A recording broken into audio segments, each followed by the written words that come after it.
B-May 4747 says, I think Gary Patterson would be a great next head coach. He turned TCU around. The Longhorns defense played unreal against Alabama. No disrespect to Mickey Joseph, great man and well respected. Yeah, listen, I like Mickey Joseph. I think he's a great guy. I learned something new about him today too. I didn't realize his brother was Vance Joseph, the one-time head coach for the Denver Broncos. He's got a lot of coaching ties in that Joseph family. Let's see here. Let's see. I think Gary Patterson would be pretty good. Yeah, Texas defense stepped up, and they played pretty well against Bama last week. I mean, they really did. Now Bama, their offensive line is suspect this year, man. They don't look that great because Texas was able to get to them at certain points. They were coming after, Bryce Young, in my opinion. NCAA playoff says Babers was mostly an offensive-minded coach in his history. Okay, hey, again, it could work. Again. It'll be interesting to see because, if you probably bring in a guy like Dino Babers, you're probably going to, if you bring in an offensive minded coach, I think the only thing is if you bring in, an offensive minded coach is you're probably going to get rid of Whipple, which I know right now, probably the number one comment is going to be, do we really want him? I mean, we just put up 14 points, right? 14 points against them. Yeah. That's the only thing. He could do it. You know what I mean? Again, I think the hard part of it is right now, we need a coach that's kind of proven at this level, right? Again, it's not so much about, can you come in and can you sort of guide the program and be okay and get us up to, 6-7 wins. It's, can you not only get us back to winning and having winning seasons and getting us back to bowl games, but can we start making that, just like somebody else said in the comment section, very early. Can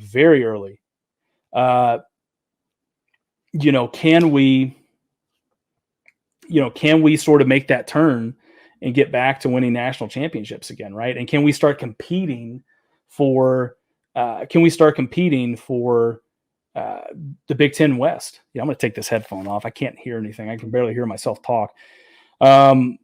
Let's see here. This is another good one. Gary Snyder says Jim Leonard. I believe Jim Leonard, if I'm not mistaken, I think he was the Oklahoma State defensive coordinator. Now he's over at Ohio State. Yeah. I think he is, if I'm not mistaken. I might be wrong with that. But he's either the Ohio State defensive coordinator, right? Or is he the Wisconsin one? I could be wrong on that. But yeah, that would be a good fit. Let's see here. I'm going to keep jumping in here.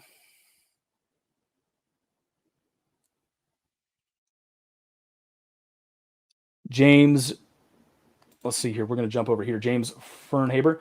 Got to have a coaching staff who can recruit. Line play is always key. Also need better speed, especially at linebacker. Agreed. That system that they're running, your middle backers have got to be able to fly to the ball. And, Heinrich and Reimer, they do okay. But, I mean, the reality of the situation is in the run game especially, the way they run that scheme, they're not eating up blocks down there. The interior offensive line is getting up to them, and they're just pushing them off the ball. And that's part of that is scheme. Part of that's how they want to play their guys there.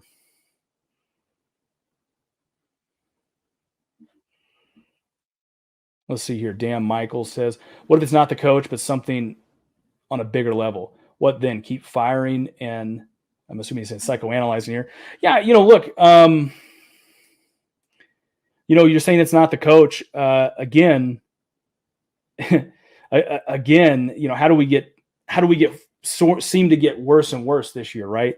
For me, from what I've been told, and again, I don't want to jump all the way into this, just research some of the stuff and some of the allegations kind of starting to come to the surface here with old Scott Frost. I'm not saying they're true or they're false, but do your research into it. You know what I mean? This is essentially a program like Nebraska, as great of a fan base as we have, as storied of a tradition as we have, I mean, honestly, we just paid a guy $7.5 million because he was bad at his job and it was 1-2 going into this year and won 3 games 2 years in a row before that. We paid him $7.5 million to not be on our sideline for basically a week. Who in North America wouldn't want to take that job? Because if I'm decent at my job, okay, worst case, I'm not great. I'm going to come over there and I'm going to get a payday, right? And it's not about payday. I think it's about those little things. Today, was about several little things that compounded and just weren't being addressed and weren't being taken care of. I really think, Dan, that's my take on it. Right. Um, Rob Johnson, I love it. Get behind the volleyball and synchronized swimming. Listen, man, I can't swim. I mean, I can swim. Don't get me wrong. I'm not a good synchronized swimmer, man. I'm like a porpoise, man. You throw me out there, I'm gonna sink right to the bottom. Right, I'm a rock. Get behind, but the volleyball team's pretty good. I think were we still number 2? I can't remember. I know we were there for a minute. Here we go. Here, I think bigger than a head coach is how does Nebraska handle their toxic football obsession? How are we going to hold a head coach when there's a clear pattern of firing everyone? Well, again, you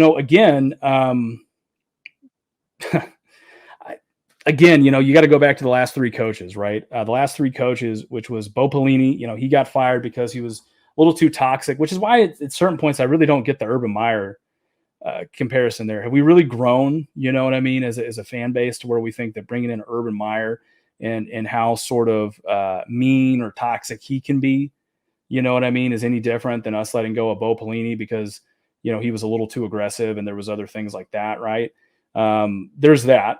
The next thing is, the Mike Riley era. Mike Riley had one good year where he went 9-4, if I'm not mistaken, and then he had 2 really bad years, and then the Scott Frost era where he took over and he pretty much had 5 years. I think that's part of the big problems there. You know what I mean? It's I don't know if it's necessarily like you're going to know what you're going to get by year 3 of having a head coach. You know what I mean? And it's really a coin flip whenever you hire somebody that's been in a program and is an alumni. You know what I mean? Because you feel an unnecessary, almost an unnecessary amount of pressure to have them succeed. You see that year in and year out. Jim Harbaugh at Michigan, Kirby Smart at Georgia. I'm trying to think. Mario Cristobal over there at Miami. I don't know why I was struggling with that. I wanted to say Oregon in my head, but Miami. They feel a lot of loyalty to them, right? And that becomes tough because if they don't produce, they don't do well, then sometimes we're sort of scrambling for answers, right? The other hard part of it too is not to make a big deal about it or anything like that, because again, we don't know. But I guarantee you, there's going to, over the years, there's going to be a lot of stuff that starts floating to the surface, and you're going to start seeing, people coming forward and talking about, probably just how badly run this team really was in these years. Again, some of those allegations, out there was, he was showing up late to practice. He was showing up a little intoxicated, right? And stuff like that, man. And I don't know if that's true or not. Like I said, I don't know if that's true. But again, if it is, and there's a little bit of that doubt, there's a little bit of that, right? That is, man, if that's true, and there's assistant coaches, pretty much going up. And this probably was. There was a lot of assistant coaches in the program that were going up to the athletic director, which would have been Trev Alberts, talking about, a lot of this stuff and complaining, and like nothing got done. And so, that to me, it's one of those things where there's that. And then you look at the whole Dylan Raiola situation. That's why Donovan Raiola is our offensive line coach right now, was because it was a last ditch Hail Mary effort to sort of get him into the program. So maybe we could have a shot at, a high level quarterback like Dylan Raiola.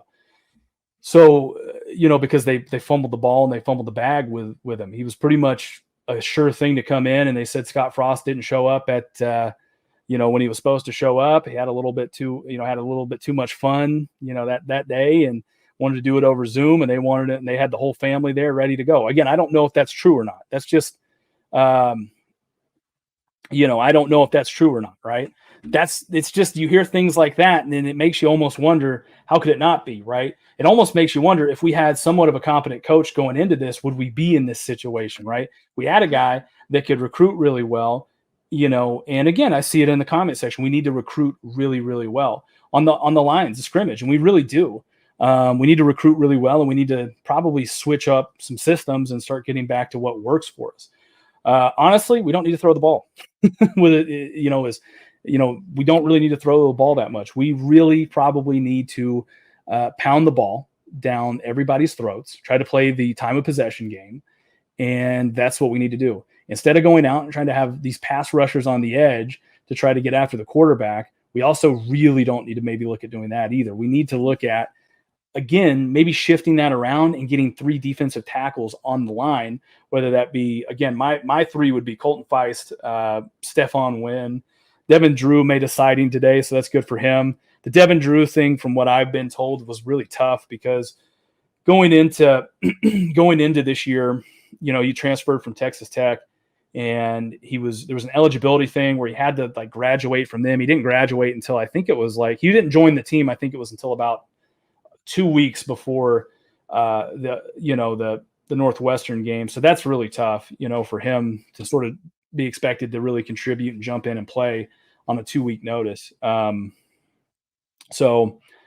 Again, it's just one of those things where, it's just, I think a lot of it's changing the schemes, getting the guys in the right position, getting a new head coach that can run it and lay the foundation for being physical. Really, to me, it's about the coordinators more so than anything else. Again, probably getting rid of Chenander would probably be one recommendation I would have, and looking somewhere else with that. The second thing would be, trying to figure out a way to keep, figure out a way to keep Mickey Joseph as a wide receivers coach, because what he can do as a recruiter and what he can do as a wide receivers coach, I think he can really develop this really young wide receiving core that we have. And I think he's going to be an asset. Mark Whipple, if you can get him and Casey Thompson back for another year, again, that's going to be a huge plus. You go back and you look at what Whipple did when he was at Pittsburgh. That's another great example, right? What Whipple did at Pittsburgh was, it took, his first year at Pittsburgh, they were ranked 112th in total offense in the country. And next year, I think they got up to like 60th. And then last year was the year with Kenny Pickett where they skyrocketed up to a top 5 offense in the country. So, you got to give Whipple a chance, I think, to really put his mark on this on the offense. And that's why I go back and I say, if you hire a defensive-minded coach, you have a really good shot at keeping Whipple. So